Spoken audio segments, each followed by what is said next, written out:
Good morning, everyone. This is Kristen Clare. Welcome to AXO's fourth webinar of the season, From Outreach to Community Engagement.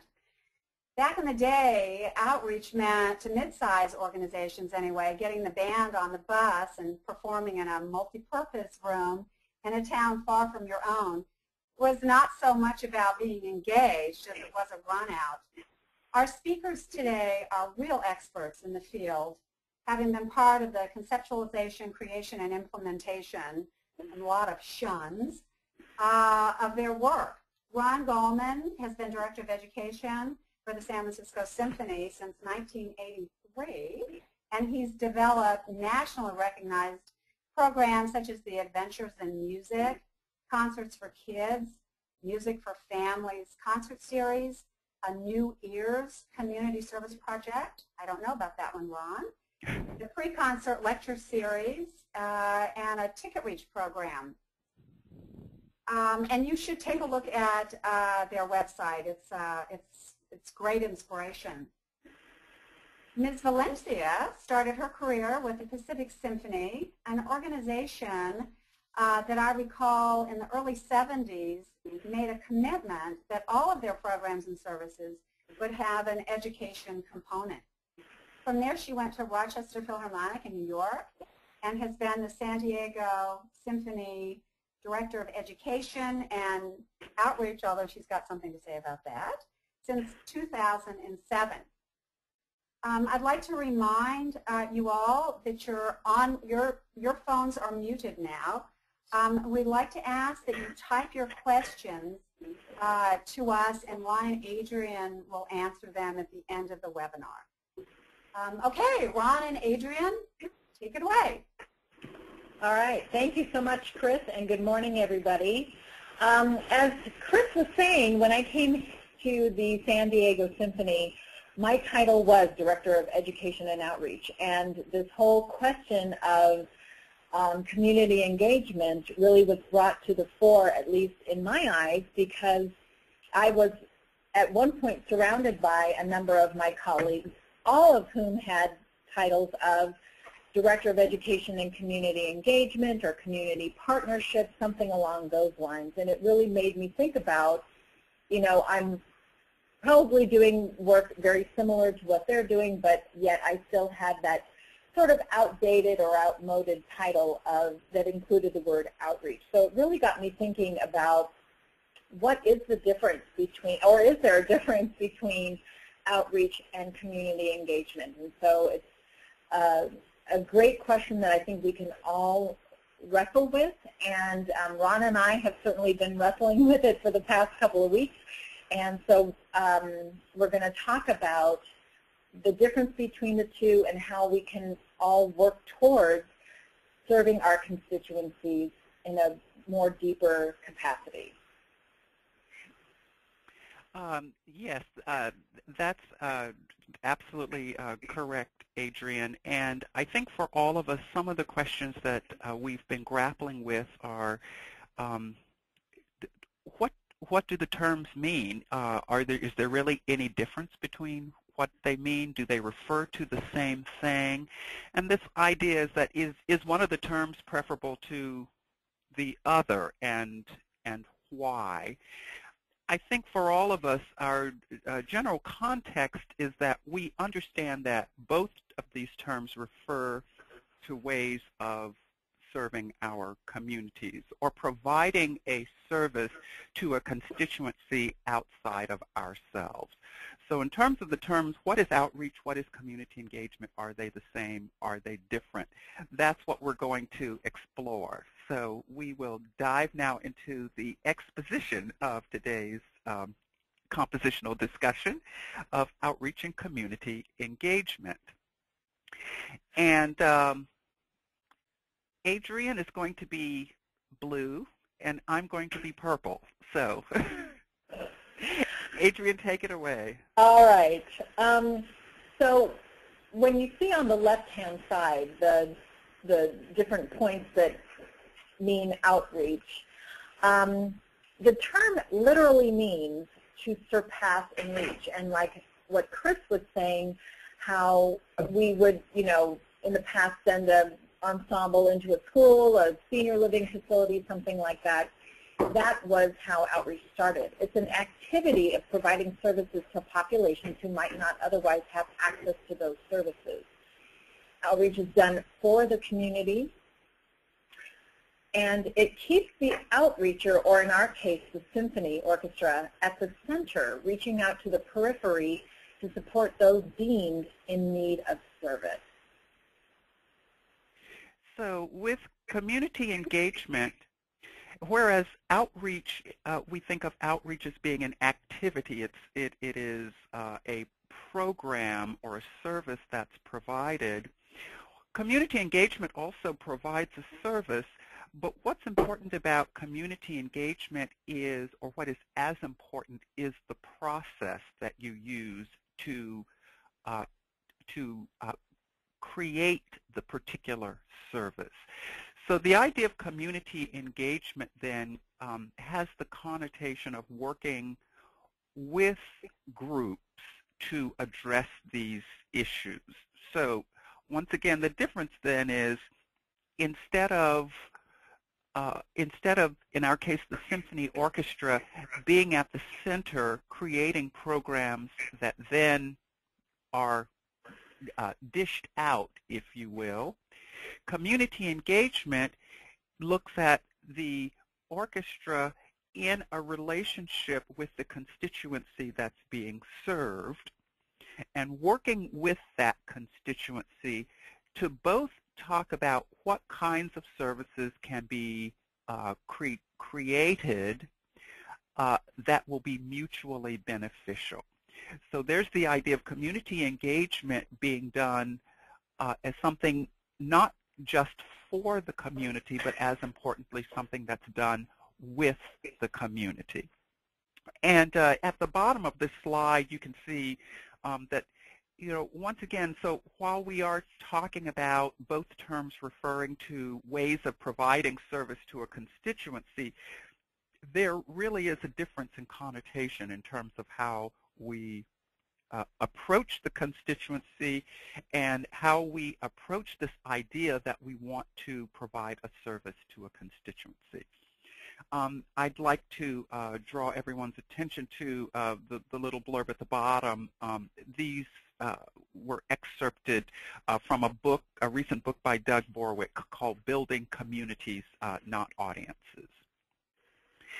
Okay, so now that was the exposition of our two themes, so now we move to the development section.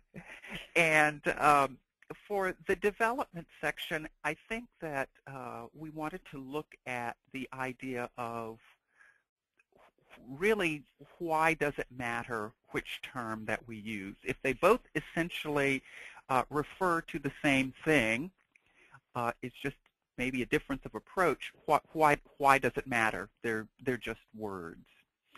Well, it matters. It matters because, and this one is very important, with some populations, with some constituencies, the use of the word outreach, we have here on the slide, can be historically freighted. I'll take it even a step further. It can actually come off as offensive sometimes. Not in every case, but in some cases it can. If you think about it, as a symphony orchestra, like it or not, we have a historical reputation of being by the elite and for the elite. And while that is manifestly not the case today, it's still this long-held historical reputation that we have to continue to, in a sense, battle, or we certainly have to be on our guard about it. So there's the idea then that we are the almighty symphony possessing this great, great rarefied storehouse of knowledge that we think that you out there, that you need some of this knowledge, and so we're going to bring that knowledge to you. And I think if you're on the other end of that, of someone who's there, and someone comes to you and says, here, I'm bringing you something that you don't know that you need, but you really, really need this. And I know this, we know this because of who we are. That is something that you would find offensive. So we really have to be careful from a historical perspective in terms of how we use this term outreach. The term outreach, when we have an approach of outreach, this is the arts organization or the organization saying, I know what you need. Now, in some cases with outreach, with true outreach, organizations that see hungry, homeless people and set up shelters and soup kitchens. Yes, they can look out there and they can see what the constituency needs and they can provide for it. But what we do as symphony orchestras is a very different kind of thing. As we like to remind ourselves, here at the San Francisco Symphony, certainly in our education department, many, many people have lived very successful and productive lives without ever having heard a string quartet, say. So we have to be really careful about our approach to providing services for others if we're coming from an orientation which they perceive as our saying, we know what you need. The other aspect then is that when you have this kind of approach of we're bringing you this service, this implies an unequal relationship. And that is, of course, absolutely counter to what we as arts organizations, as symphony orchestras, what we intend or what we wish to convey. And so even by using the term, we don't mean any of the things that the term might connote historically or how a person might perceive it. But the fact is, if a person has any inkling of perception of thinking about it in its historical guise of, oh, they're bringing me something they think I need, this can be an impediment. This can be a hindrance to really our establishing the kind of program that we want to establish. So we want to get rid of that. And the idea of using the term community engagement means that we are meeting each other as equals. We're meeting each other as equals. Both parties are getting together to talk about what's needed and what the mutual benefits might be. Yeah, Ron, can I just jump in for a yes, second please. here? Yeah, it really makes, there are times when people will ask me or ask somebody, we want to reach out to a certain community. We want to bring our music to a certain community, whether it's, Hispanic community or whatever. And usually my first question back to them is, how do you know they want you? And people don't really like to hear that for the very reasons that you just named. We love our music, we want people to enjoy it, and we think everybody else is going to love it too. But I think it does the organization a disservice when you just assume that they're going to want what you have to give. The other thing about the outreach approach is that, in a way, it does keep the education department or the community, the department that's responsible for community engagement, sort of siloed. In other words, that's the department that handles it, and when you think of it more in terms of community engagement, it's one organization as a whole working with another organization as a whole. And that's absolutely right. That's a great example, Adrienne. I think that you can all see or understand that we've been talking about these two terms as though they are opposites. They aren't really, because in a sense, the purpose is ultimately to create and provide some kind of service. So instead of thinking of them as opposites, we might think of them as being on a scale, or here as on a continuum. And what we will always want to do in terms of providing services is we will always want to move away, to the degree that we can, move away from the outreach aspect of it, moving further and more deeply into the community engagement aspect of it. So moving further and further from the idea that we are doing something for a constituency, moving closer to the thinking that we are working with a community to provide services that are mutually beneficial. Right. And, you know, it is important to remember that there's really nothing wrong with doing just outreach. It does serve a purpose. You are introducing people to a kind of music that they might have not thought about listening to. But the point is that it maybe should be just a starting off point. And if you have outreach programs that are really just outreach, start thinking about ways that you can move them more towards the community engagement. Absolutely. Now, next we'll go to a little interlude section here. And no, Adrienne and I are not going to sing a duet, though we might like to. But we thought we would use Don't get me started. Exactly. We thought we'd use this opportunity to come up with two hypothetical models, in a sense based on the same kind of program, to really help perhaps give a more concrete sense of what these two approaches are. So the first being an outreach model of an in-school program. We know we all want to provide services for and continue to provide services for our local schools.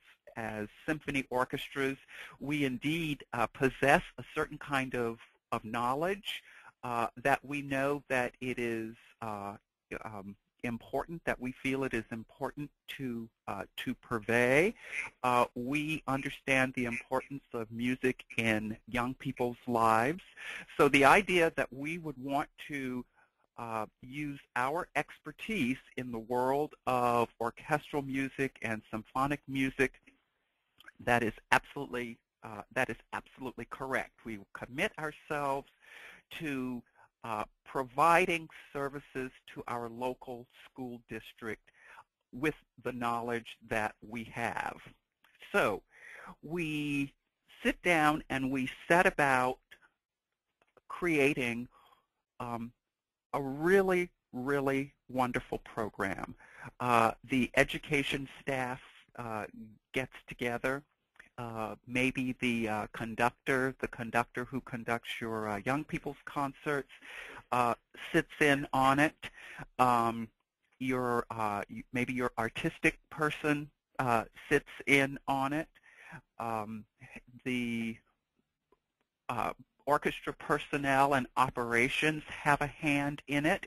If this is a program that is going to, in fact, use your orchestra's musicians in terms of using services or service conversions, or even doing things maybe outside of the CBA, but so your whole organization can hunker down and come up with a really, really wonderful program. It has really, really wonderful components. You're going to have musicians that are going to be going into schools.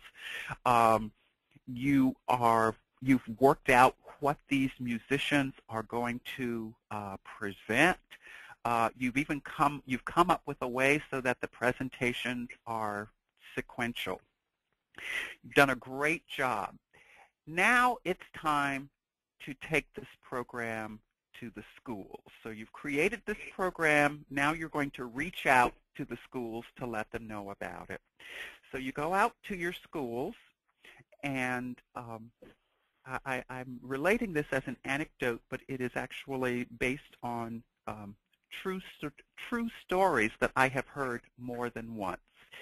You go out to your schools, you meet with the principal, you may even meet with the superintendent and say, we've created this great program for your school because we feel very strongly that music should be a part of children's lives. And as your local symphony orchestra, we really feel a sense of dedication and obligation to playing our part doing our part for the education of school children. So here is our program. And the program looks like this, and what your schools would need to do is this, and this, and your teachers will need to do this. And, really all we need is X amount of time, twice a week, et cetera, et cetera. And the principal will look at you and say, thank you very much. I'm really honored, but I'm sorry. The truth is that we can't use your program. We'd love to. We love you guys. We know you've done a great job, but just the way our school day is structured, our teachers have so much to do. There are the pressures of testing. There's just so much going on that we just really can't take on another thing. We can't accommodate your program. I really wish we could. Okay. So that's an outreach model. You have created a really marvelous program, and you've reached out to the schools. When you do that, you have a situation where the schools, the constituency for which you created the program, it may or may not meet their needs, or they may not perceive it as meeting their needs, or even if they perceive it as meeting their needs, they may not be able to embrace your program for various reasons. Now, excuse me, if we look at the same model from a community engagement approach, it might look something like this. The education and community personnel of a symphony orchestra get together and they say, we really can, I think we really can strengthen what we do educationally for the school system. We've been doing the field trip concerts, but we really should be doing something. We'd really like to extend that experience by doing something in the schools. Great. Maybe you talk to other folks at your organization about a general idea of, I think we should all do this, so that your organization begins to get on board with the idea that, yes, let's look at ways in which we can broaden and deepen our education service delivery to the local school system. But then this is what would happen next. Instead of everyone sitting around the table to figure out what that program would be, the first things you do is you would go to the school system. You might start with a teacher with whom you have a relationship and is very music friendly. You might start with a principal. You might go directly to the visual and performing arts department of the local school district. You might go to a curriculum person. You might start with the superintendent to say, with whom should I speak about creating this program? We're really committed to doing this. At that point, what will happen is once you identify the right person or the right people, you are sitting down with school district personnel to talk about, well, this is the kind of thing we would like to offer. And the school district personnel is saying, well, this is the kind of thing that we would love to have. And often what you want to offer and what the school district would like to have, they often aren't that far apart, but it needs discussion. So you want to be able to ensure that kids are hearing more classical music and are learning more about it and are seeing instruments up close and that kind of thing. The curriculum person is very concerned about, well, you know, California has just adopted the core curriculum standards, and so everything that we've been doing, in a sense, you know, we have to look at it anew. And I know that all of our teachers out there, you know, they're really having a hard time trying to grapple with these new standards. And so from the curriculum person's point of view, anything that you can do with your program that would help facilitate the Common Core, or would be most appreciated, or whatever your program is, if it can be designed in a way so that it supports these new Common Core standards, then I'm all for it. In other words, in speaking with the constituency, you want to come up with a situation that's a win-win. You want to come up with a kind of program that serves the needs and desires of your organization, but very, very importantly, is one that very specifically meets the needs of the constituency. So that's a kind of sense of what a similar in-school program might look like, but how the approach might be different. And with the outreach aspect of it, your chances of success are, you know, you may be successful, but you may not. With the community engagement model, by including the constituency that you wish to serve from the very beginning, you are both creating a program in which you both have ownership, in which there will be mutual benefits, and on the part of the symphony orchestra is really doing what we want to do. It is serving the needs of the constituency. So, Adrienne, I'm turning it over to you to summarize with our next slide. Okay. I do want to add just a really quick little tidbit, and that is when you're thinking about who to include, especially when you're developing a school program, you might want to think about including a very strong parent, whether it's the head of the PTA or somebody who is very involved at the school from the parent level. You know, they often have a very strong voice in what happens at their child's school, and if they feel strongly about something, they are sometimes the ones that can really make things happen because they have such a vested interest in what their children receive. So just I toss that in there. But the guiding principle that we want to underscore for any community engagement program is, when we are creating a program to serve a constituency, we should always include the constituency in the discussion. They will know best what is needed and what needs to be in place to help ensure the program's success. And, you know, it sounds so obvious, so simple, but it is one of those things that sometimes doesn't happen when it should.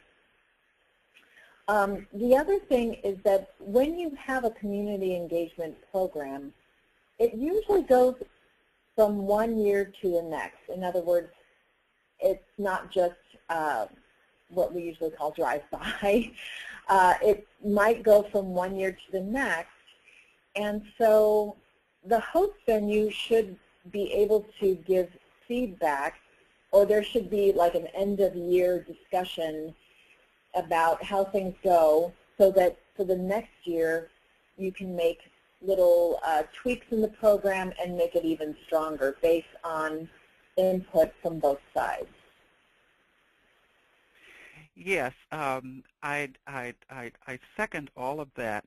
I'd like to say that, you know, we often talk about stakeholders in terms of projects and programs and initiatives. Oftentimes we forget that perhaps the primary stakeholder is the constituency that we are creating to serve. So when we talk about stakeholders and bringing stakeholders on board and building ownership, the first of those stakeholders from the very beginning of the process should indeed be the constituency we wish to serve. I'll throw out another little story here, and this one is specific. This one is specific to the San Francisco Symphony. The San Francisco Symphony has a in-school program that serves grades 1 through 5. Every child in grades 1 through 5. It's now done this for 25 years, so it's kept this program has been sustained over a very, very long time. At a certain point throughout this program, when the 1 through 5, grades 1 through 5 was established and on its way to becoming institutionalized within the school district and the symphony, we began to think, well, now we really need to focus on, middle school, on sixth grade through high school. And, here at the symphony, we really thought that what we would be doing is creating a kind of program that was a more grown-up version, if you will, of the program in grades 1 through 5, an interdisciplinary kind of program, that taught music in the context of many other things that kids were learning, an approach to music that embraced music of many different cultural traditions. We just thought that we would be doing this now, creating this program in a way that would work in middle schools and then in a more sophisticated way that would work in high schools. But when we went to the school district to ask them, let's look at middle school and high school, what do you need? They told us that their most pressing need was in fact something quite different. They told us that their most pressing music educational need was that now, beginning in 6th grade, the number of kids wanting to pick up and learn instruments over the years had absolutely mushroomed, so that their band and orchestra programs at the 6th through 12th grade were absolutely mushrooming. Anything that we could do to provide assistance to those now young instrumentalists in these band and orchestra programs, they would be eternally grateful. So we ended up doing a complete about-face in terms of the kind of program that we created. We instead created a program that focused now on the kids who had decided they wanted to learn an instrument. And we began to work with each band and orchestra director to find out what kind of support they needed in terms of coaching, in terms of instrument repairs. Of course, these kids still coming to the symphony, coming now with their families. But this is how working with an example of how working with the constituency can illuminate ways that your partnership will really meet needs in ways that you yourself, as the organization, would not know. I'm sure if we had come up with a program that was an expansion at middle school and high school of the AIM program that's in grades 1 through 5, I'm sure the school district would have done its best to accommodate it. But that really was not what the school district needed the most from us. And now that we've created a program that gives the school district what they need the most from us at grades 6 through 12, what we as symphony orchestras want, that is what we are beginning to see in spades, if you will, and that is more and more kids taking orchestra class and band class every single day as a school period at their school. In fact, it's to the point now where almost a quarter of San Francisco's public middle school and high school students are enrolled in band and orchestra. And when we talk about folks that are going to be our future audiences, these are the ones that are, if you will, the low-hanging fruit. These are the ones that we really, really want to nurture, because with instruments in their hands, going to their band class and playing, playing the easy version of Beethoven's Coriolan Overture, those are the ones with whom we have the best chance of sitting in seats when they are adults. So that is just another little case study here of this guiding principle of always wanting to include the constituency that you want to serve. They absolutely must be an equal partner in your discussion. Now it's time for our recap, and Adrienne and I have assembled what we feel are some elements here, many of which we've talked about, but we'll go through each one. So the first one is, as I said, involve the constituency in the discussion from the very beginning. And the importance of this is not only to find out what the constituency needs, but for any partnership to be successful, there has to be a sense of a relationship and of building trust. And really, it's going to be like any relationship. At first, there's going to be potentially some awkwardness. You're going to have to find out what kind of works in your interactions in building this relationship, what kinds of things to stay away from. But little by little, getting together, talking, discussing, looking at your mutual goals, that is how you can begin to build this relationship. And very importantly, that's how you can begin to build trust. Because for both parts, both institutions in the relationship, taking on a new program does involve a leap of faith. A leap of faith that the other part of the constituency is going to be true to their word, that they really are, okay, these musicians really are going to be coming in on the days that they say, and they're not going to be late, and they will have gone through the kind of training so that they really are going to be effective in an educational setting. These are the things that the school district has to be concerned about.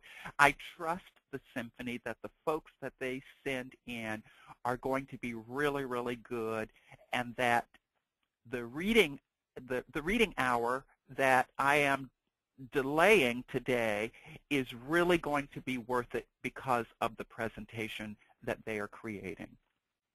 From the point of the symphony, we have to have the faith that once we've built these relationships, that the trust is there that, yes, when the musicians arrive, the kids are going to be ready, that the teacher understands that this is not a recess for the kids or the teacher, but it's an extension of the learning process, that the kids are going to be put in a state of readiness to be engaged during the performance, that the physical setup is going to be appropriate, and that's, on a school site, that's not always an easy thing. You're often there having to pick up orange peels after lunch, and or your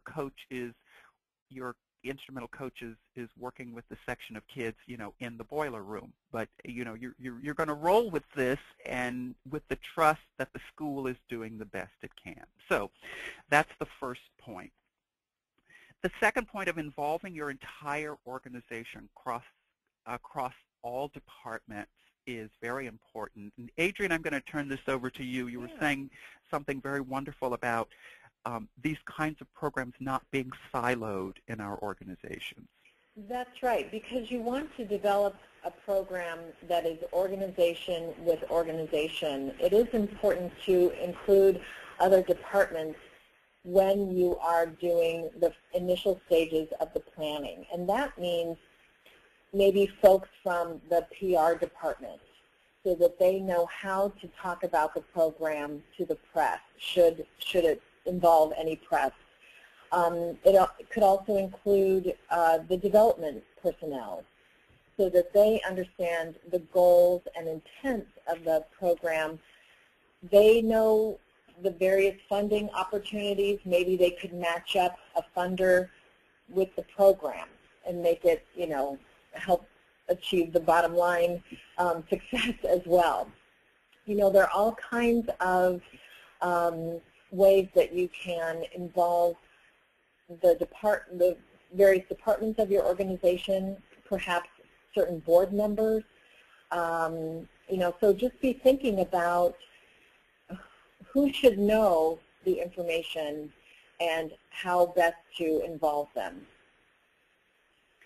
And once again, bringing on these folks as soon as possible within your organization. So starting to build a sense of ownership throughout your organization about a particular program that is often easier to do in the formative stages of a program, rather than in all cases once the program is up and running. Once the program is up and running, that's great. You have many things to show. But if you can get folks interested, if you can get your PR person interested in a program as it's being put together, that gives your PR officer an added dimension as to what this program is all about, why it's important, the needs that it serves, what it achieves. That PR official will then also have some relationships with the partner, with the constituency that you're serving. So there are just many pluses. The important thing is your entire organization, to the extent possible, should be involved in creating these community partnerships, or should be engaged in this endeavor of community engagement. The next little point here is undertake a needs assessment as a joint activity. And really all that means is that before you set out to create your program, you need to find out what kind of program is needed. And to find out what kind of program is needed, to best find that information, you of course need to be in dialogue with the constituency that you hope to serve. So this idea of a needs assessment, it's highfalutin language, but really it's just finding out what is needed most crucially. So working together with your partner to see what's in place, and then to see where the gaps are. And with that needs assessment, then you can create a program that helps to plug the gap and support the other kinds of programs that are in place. So you are able to create a program that is useful in a very strategic kind of way, and in a way then that is going to give both organizations the biggest bang. With this needs assessment then, when you figure out what the greatest need is, the partners get together and figure out then, well, what kind of program can be created to best serve this need. And it's in creating this program to serve the need that the goals for the partnership, or the goals for this program, then will be born. But the important thing is that these goals must be decided in partnership, so that it is a win-win for everyone. The next bullet here, be realistic about available resources. And that's something we all have a great concern about. Folks will often look to our organizations. Okay, we've approached a constituency.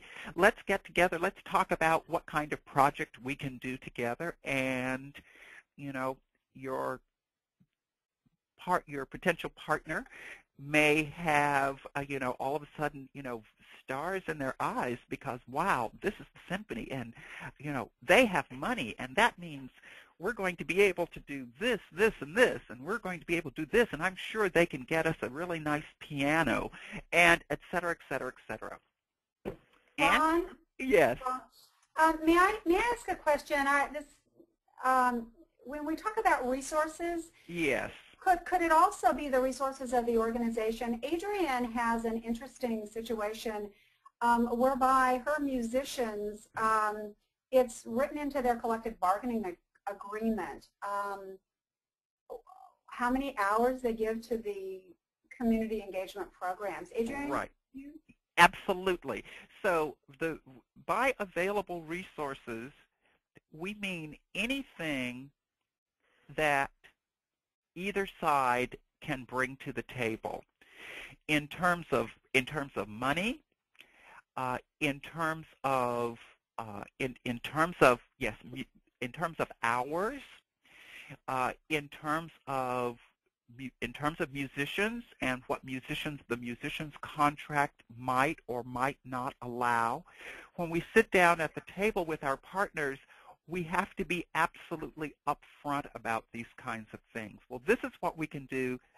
This is unfortunately what we can't do. That's right. And you have to know in your head what you're willing to give, the resources that you can give, and what you're willing to give up in order to have a successful program. Chris was talking about things that are stipulated in a musician's CBA, and sometimes that can hinder certain things that a school might want. Sometimes I'm approached by a school and asked to have a musician there for 8 hours. Well, our musicians can only go out for 2.5 hours with a 20-minute break. So they have to, revamp the way they think about how they're going to engage our musicians, and I have to be sure and be very clear about any sort of time limitations or, things like that. But you have to really know what you're willing to give up in order to create something that serves the common good. Right, and from our point of view, we need to know from the partner's point of view the kinds of things that they can accommodate and the kinds of things that they absolutely can't, or what kinds of rules and policies they may have in place. So, will your musicians have to have background checks and get TB shots? Right, or fingerprints. And fingerprinting, right. Yeah. That's one of those things that's a reality of working with school districts these days. There are certain kinds of programming that happen on school campuses that if the school is the partner, they need to let us know that this is a line that can't be crossed. They need us to understand that, well, if a fire drill happens, I'm sorry, but everyone has to participate in the fire drill, period. Mm-hmm. So being realistic about what each side can bring to the table and what you can't bring to the table is something that needs to happen in the conversation so there are no surprises. These conversations and relationships should always be respectful. I think that goes without saying. And as with any relationship or partnership, communicate, communicate, communicate. Just keep open the lines of communication. This idea of mutually assessing all steps of the project and getting feedback and making adjustments, that's crucial to the success of any of any endeavor or any kind of initiative. And once again, when we're working in partnership with the community, all of the parties involved should be involved in giving feedback. In other words, assessing how the project is moving forward. How is the planning process moving forward? Is something happening or getting in the way so that the planning process really needs to take a detour and focus in another direction? How is the initial rollout happening? If this program is going to continue, is this rollout the right way to do it? What kinds of things can be tweaked? This kind of communication is key for being able to solicit feedback about how the project is doing and how the project is doing in all of its phases. And then finally, celebrate your success and tell your story. When we engage in these partnerships, often we will begin by doing it as a pilot.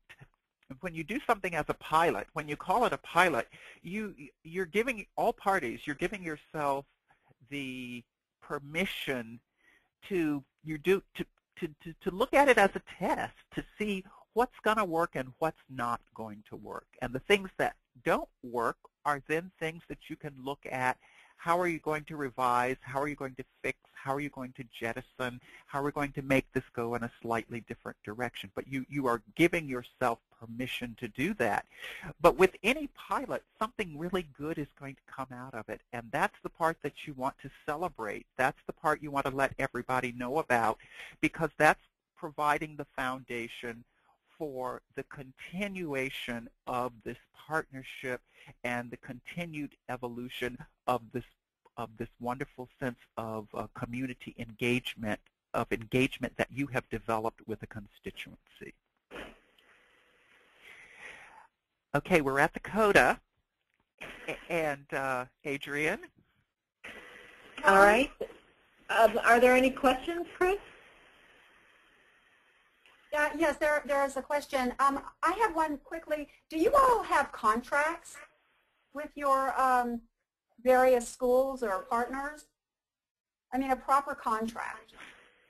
I think that's a great point, that things should be spelled out on paper. Ron, do you have with your AIM program? We do not. And once again, I think it's a matter of the nature of the relationship, and whether there's a contract or a memorandum of understanding or a letter of agreement, I think is something that arises out of the conversation.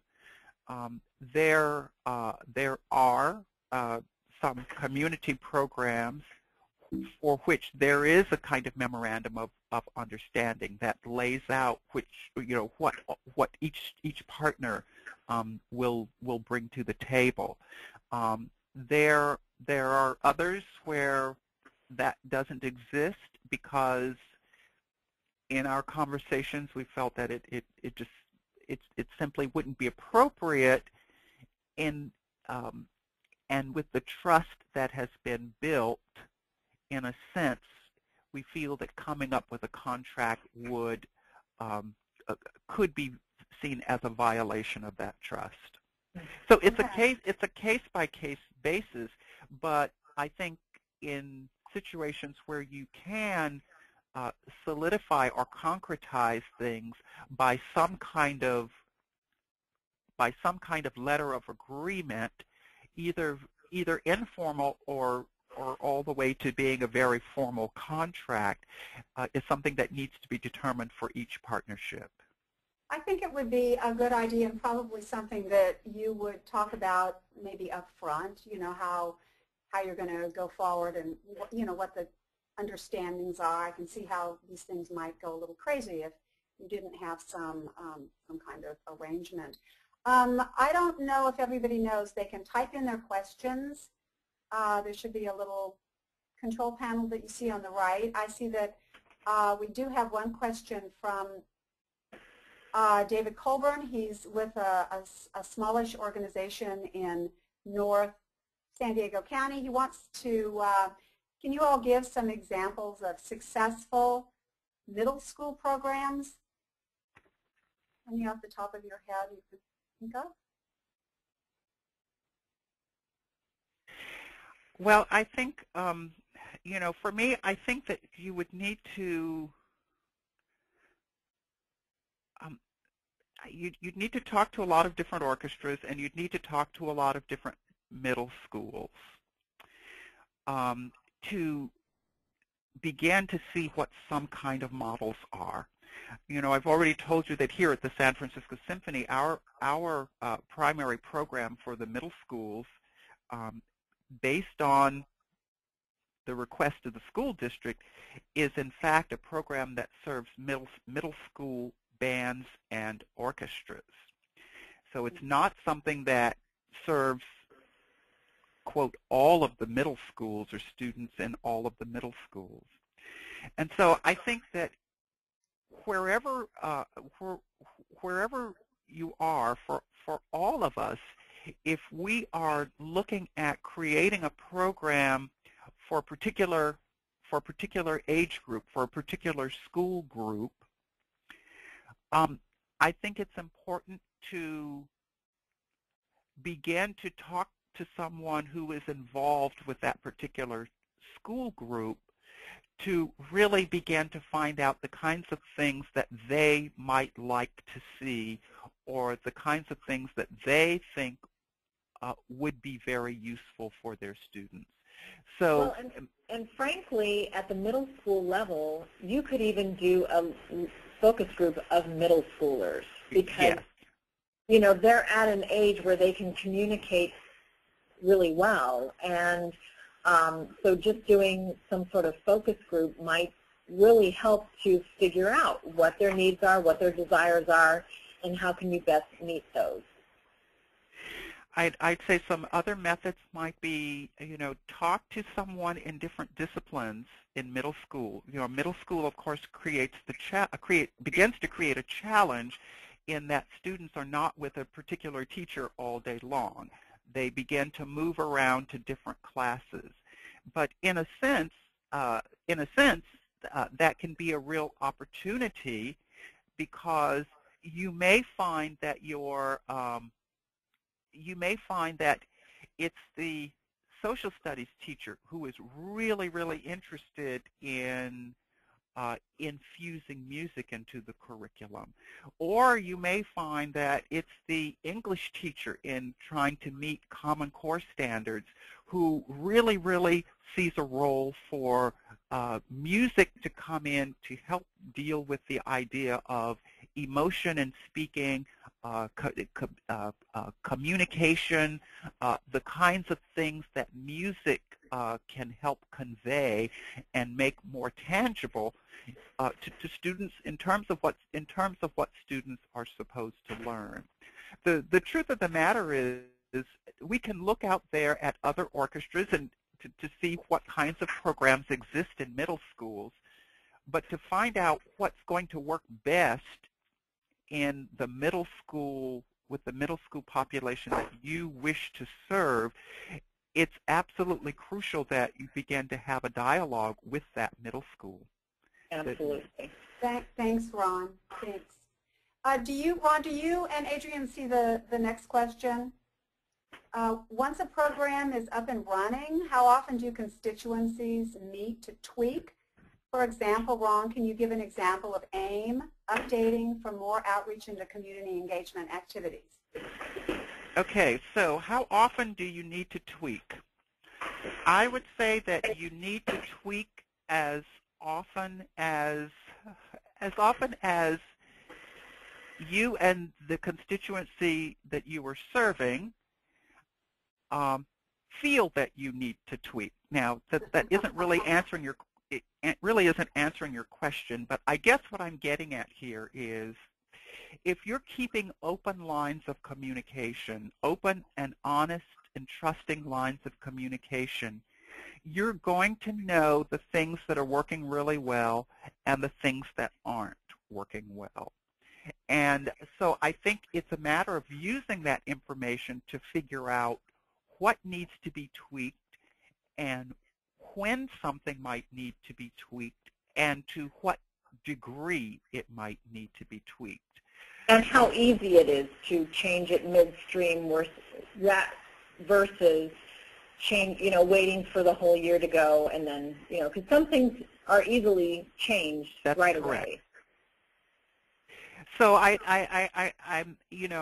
sorry to not have a more specific answer, but I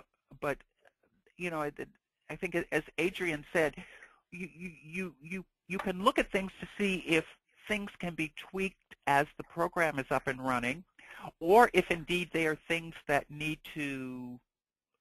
more discussion and thought, so that the tweak, as it were, happens between school years, so that you have the new, your new and improved version, as it were, ready to launch with the new school year. But I think it's the open lines of communication that becomes really important, because what everyone wants is for the program to serve its constituency in the best way possible with the resources that are available. And when you're in when you're checking in constantly with the program partner, when you're monitoring yourself how the program is working in the context in the schools, when you are talking to program users and program participants, I think you very quickly begin to see the kinds of things that really work, things that are really appreciated, and other things that aren't working so well, or that could work better. Does that help? I hope that helps. Thanks, Ron. Adrienne. I do not see any other questions here, so apparently you have given a brilliant and thorough presentation. Chris, can I make a closing comment? You may. Just really quickly. Community engagement and community partnerships are very labor intensive because of the way the programs are structured. It's just part of it. But it can be some of the most important and satisfying work that we do as an orchestra. And I was going to add to that and say that I think the job description for a director of education must be that they are brilliant at communicating and I think some sense of empathy, that you can work with people that you don't normally work with to have some great relationship and something that can benefit these the children of the community as well as the organization, which you both are. Thank you very much. So there being no further questions, Ron, anything else to add? Or I would just like to just thank everyone for signing on to this webinar. It's a very important topic, and it's not always a topic that we talk about, something like the distinction between outreach and community engagement, and just really being able to talk candidly about the use of a word like outreach. But I think it's important that we have had this discussion, and so thanks to all of you for signing on and participating in this, and to you, AXO, for giving us a forum to air this kind of discussion and make these kinds of comments. Great, thank you. Adrienne, anything else? No, except that I did go through a title change. Yay! So I got rid of the outreach and now I'm Director of Education and Community Engagement. So Yay! I did get that title change, and now I'm in the 21st century of orchestra world. I hope that came with a giant raise, too. Oh, yeah, no. Thank you all very much for sharing your last hour of the morning with us. We have one last webinar in the season. It will be in May. We'll be sending out information on that topic soon. And we expect to see all of you at the AXO Annual Conference, July, August in Sonoma County. So have a great day. Thanks very much. Bye-bye. Bye-bye. Bye.